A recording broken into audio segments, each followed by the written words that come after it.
So you want to learn faster than anyone you know, you're in the right place. But here's what most people get wrong. They think learning is about consuming more information. It's not. The fastest learners in history, Newton, Einstein, Feynman, they didn't learn by reading more. They learned by thinking less. By doing something you probably never thought of, being bored. Your brain has a circuit called the default mode network, and it only activates when you're bored. Research shows that 80% of your learning breakthroughs come from 20% of your thinking time, the time you're not consuming information. Today, I'm going to show you the exact system to reclaim that 20% and compress years of learning into just months. I've analyzed the learning habits of 50 plus polymaths and high performers, and every single one of them had one non-negotiable practice. They protected their boredom like it was sacred. You see, if you keep filling every gap in your mind with information, your brain never gets the space to synthesize what you already know. If you make time for just one boredom block this week, you'll feel the difference immediately. All right, let me ask you something. How many books did you read last year? How many podcasts have you listened to? How many newsletters are sitting in your inbox right now? Most of us have the same answer: too many. We live in an age of infinite information. You can learn anything from anyone at any time. Yet, most people feel like they're not actually learning. And here's why. It's because you've been sold a lie. The lie is this: more input equals faster learning. It doesn't. In fact, it's the opposite. Think about the last time you read a book. You finished it, right? You felt productive. You consumed 300 pages of information. But a week later, what do you remember? Maybe 5%. You felt like you were learning, but you weren't synthesizing. And there's a difference. Consuming information and learning is not the same thing. Consuming is passive. You scroll, you read, you listen. It feels productive because you're doing something. Learning is active. It's taking what you've consumed and connecting it to what you already know. It's finding patterns. It's building frameworks. It's turning raw information into something usable, into a useful insight. And the problem is that you've been optimizing for consumption and not synthesis. Here's what's actually happening. Your dopamine system is hijacked. Modern technology with social media and notifications 24/7, endless content. It's all designed to keep you in a perpetual state of wanting. Not satisfaction, but wanting. Your brain is in a loop. You check your phone, you get a hit of dopamine, you want more, so you check it again. And while you're in that loop, something critical is offline. Your default mode network. Your DMN is your brain's background processor.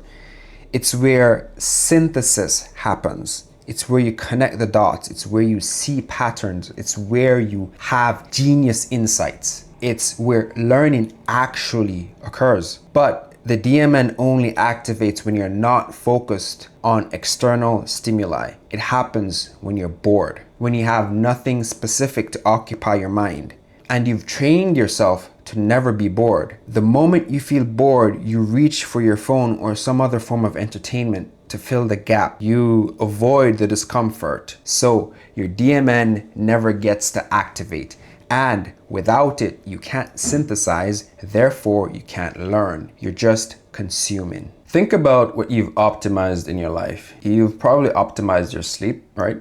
You go to bed at a consistent time. You avoid screens before bed. You track your sleep quality. You probably optimize your diet too. You eat whole foods. You track your macros. You stay hydrated. You probably also optimize your exercise. You have a routine. You track your workouts. You push yourself. But here's what you're not optimizing. The one thing that actually determines how fast you learn: synthesis. You're optimizing everything except the mental space where learning happens. And the fastest learners in the world know the importance of entertaining boredom. They understand something that most people don't. which is you can't think your way to better thinking if you never give yourself time to think. So what's the solution? It's not more information. It's less noise and more thinking. And to understand how to do that, we first need to talk about how your brain actually works. Most people don't know this, but your brain has two modes. The first is task positive mode. This is when you're focused on something external, such as reading, writing, working, solving a problem. Your prefrontal cortex is active. You are in control. The second is task negative mode. This is when you're not focused on anything external. You're daydreaming, walking, sitting in silence. This is when your default mode network is active. And most people think task positive mode is where learning happens, but that's not the case. Task positive mode is where you consume information, and the task negative mode, i.e. boredom, is where you synthesize it. Let me give you some examples. Isaac Newton spent months in isolation, staring at apple trees. He wasn't reading, he wasn't studying, he was bored. And in that boredom, he discovered gravity.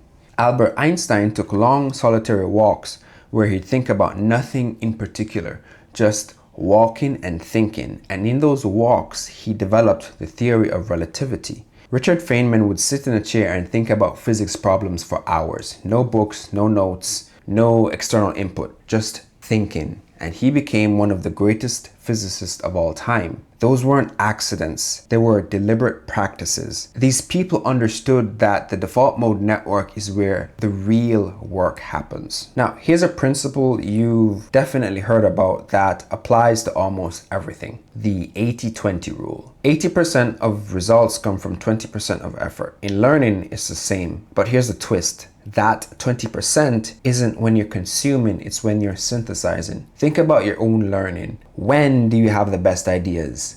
When do insights actually hit you? Is it when you're reading? Usually not. Is it when you're in a meeting? Rarely. Is it when you're scrolling social media? Never. It's when you're in the shower, you're going for a walk, you're lying in bed just before sleep, or when you're sitting in silence. In other words, it's when you're bored, right? This is when your DMN is active. That's when your brain is making connections in the background. That's when synthesis happens. So the fastest learners don't read more, they think more strategically. They consume information, then they protect the silence where synthesis happens. They understand that learning isn't a linear process. It's not read, learn, then done. It's consume, synthesize, integrate, repeat. And most people skip the synthesis step entirely. Now, this modern environment we live in presents us with a problem. It's keeping you in task positive mode. Notifications, emails, messages, endless content feeds, they're all engineered to grab your attention and keep it. Every time you check your phone, you're pulling yourself out of task negative mode and back into task positive mode. And the longer you stay in task positive mode, the harder it becomes to access task negative mode. Your brain literally forgets how to be bored. It's like a muscle. If you don't use it, it atrophies. And most people haven't experienced genuine boredom in years. And when they do, it feels painful. So they immediately reach for their phone to make it stop. But that pain is actually a sign that your DMN is trying to activate. It's uncomfortable because you're not used to it. And the longer you avoid it, the harder it gets to access. So you end up in a trap. You can't synthesize because you never give yourself time to be bored. And you can't be bored because you've trained yourself to avoid it. So here's the good news. It's reversible.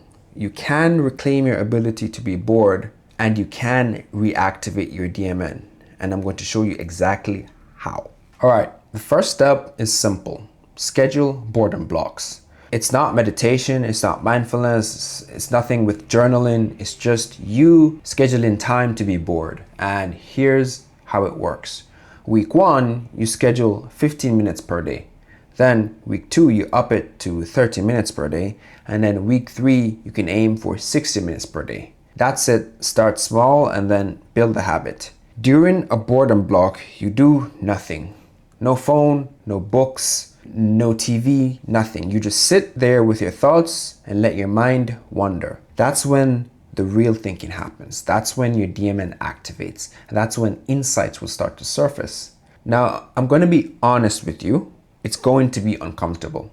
Your brain will scream at you to check your phone. Your dopamine system isn't used to this, so it's going to beg for stimulation. You'll feel an urge to do something. You'll think you're wasting time. You'll feel like you should be productive. You'll want to quit, but that's not a sign you're doing it wrong. It's a sign you're actually doing it right. That discomfort is your brain resisting the activation of your DMN. It's used to being stimulated, and boredom is going to feel foreign to you, so that's why you feel that way. But if you push through it, if you protect that 15 minutes of boredom, something will shift. After a few days, the resistance will fade. The urge to check your phone will start to weaken, and then ideas will start to surface. And that's your DMN working. Here's how to set it up. Put your phone in another room. Don't just silence it. Remove it entirely.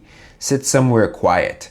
No background noise, no distractions, just you and your thoughts. Then pick a consistent time. Same time every day and make it a ritual. Don't try to optimize it. Remember, you're not meditating. You're not trying to solve a problem. You're not journaling. You're just being bored, and that's the point. The second step is to track where your mental energy goes. Most people feel exhausted at the end of the day but can't explain why. They have no idea. They feel they have been productive, but they haven't actually learned anything. The solution is to track your energy. Here's how it works. You assign a unit cost to every activity in your day. Then you track how many units you spend. At the end of the day, you check how many units you have left. Think of it like a bank account for your mental energy. Your daily budget is 1,000 units, and every activity cost has a certain number of units. A morning meeting that lasts for 30 minutes can cost 45 units. If you check a notification 5 times during the day, that's 25 units. Painting a piece of artwork for an hour can cost you 60 units. At the start of your day, write down your budget, 1,000 units.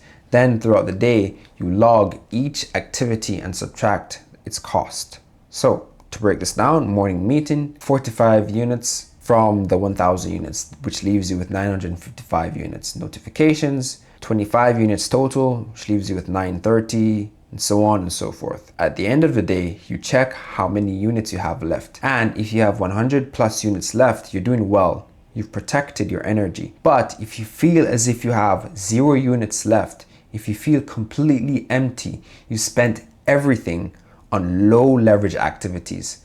And why does this matter? First, this activity helps you to make the invisible visible. Most people have no idea where their mental energy goes, and this ledger shows you exactly where you're being drained. Second, it forces you to make conscious choices. When you see that checking notifications, for example, costs 25 units, you start to think twice. Is that worth it? Or could I batch my notifications and save those units for something more important? Third, it protects your boredom blocks. At the start of your day, you reserve 15 units for your boredom block. You mark these as untouchable. This ensures that no matter what happens during the day, you protect that time. The third step is to batch your information consumption. Most people graze on information all day, and this will drain them. This constant grazing keeps your dopamine system hungry and your DMN offline. The solution is batching. Instead of checking emails 10 times a day, check it twice, 9 a.m. and 4 p.m. for example. Instead of scrolling social media throughout the day, batch it into one 20-minute window. Instead of listening to podcasts randomly, listen during one dedicated block.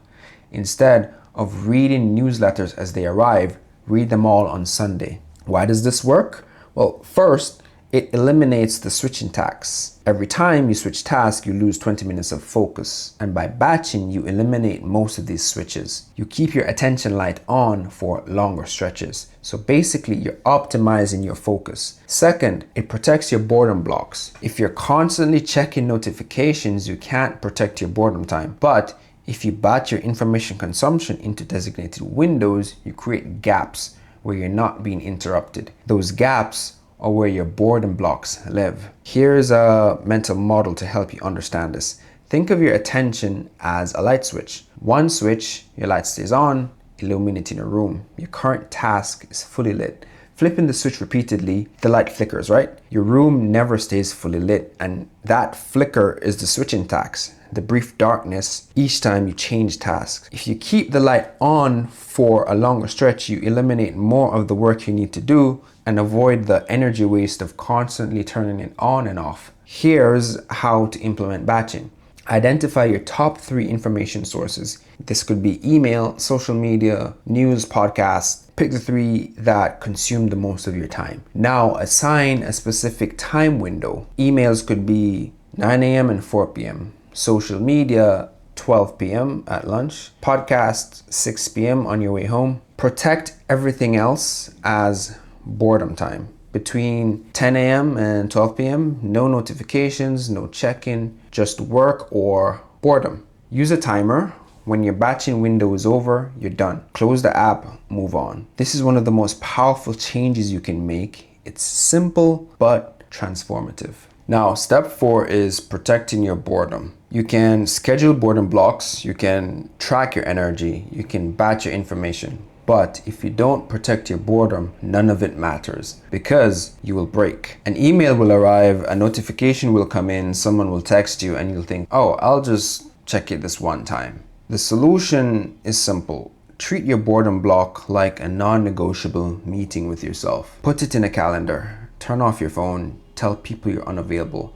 Make it impossible to break. The first week will be the hardest because it's a new habit. After that, your brain adapts. The urge to check your phone fades, boredom becomes comfortable, and that's when your real learning will start. Now, understanding the system is one thing, doing it is another. So I'm going to ask you to run an experiment. For the next 7 days, I want you to commit to this challenge. Every day for the next 7 days, schedule one 15-minute boredom block. Same time each day, no phone, no inputs, just you and your thoughts. That's it, just 15 minutes. Here's what you can expect. Days 1 to 2 will be resistance, so you're gonna be uncomfortable, very uncomfortable. Days 3 to 4 will slightly ease. The resistance starts to fade. You might have your first idea or thought. It won't feel forced, it will just appear. Days 5 to 7, you'll start to get some clarity and unexpected insights. Your nervous system will start to calm down. You'll notice that you're thinking more clearly. Problems that seemed unsolvable will have solutions. Download the 7-day boredom worksheet. The link for it is in the description. I've made this so that this won't be one of those videos on YouTube you just passively consume and move on with your life. I want it to genuinely help you, and this worksheet will make the time you invested here worth something. It's free. So if you value your time, download it and use it. Print it out, put pen to paper, track your boredom blocks every day, log your insights, and notice what happens. Here's what I can promise. If you do this for 7 days, you'll feel a difference. You'll have at least one insight or connection you wouldn't have had otherwise. You'll understand why the fastest learners in the world valued being bored. You'll understand that learning faster isn't about consuming more, it's about synthesizing better. And one more thing. After you finish the 7-day challenge, come back, tell me what you discovered. Share your results in the comments, and I read every single one. And I want to hear what changed for you. Thanks for watching, and I'll see you in the next one.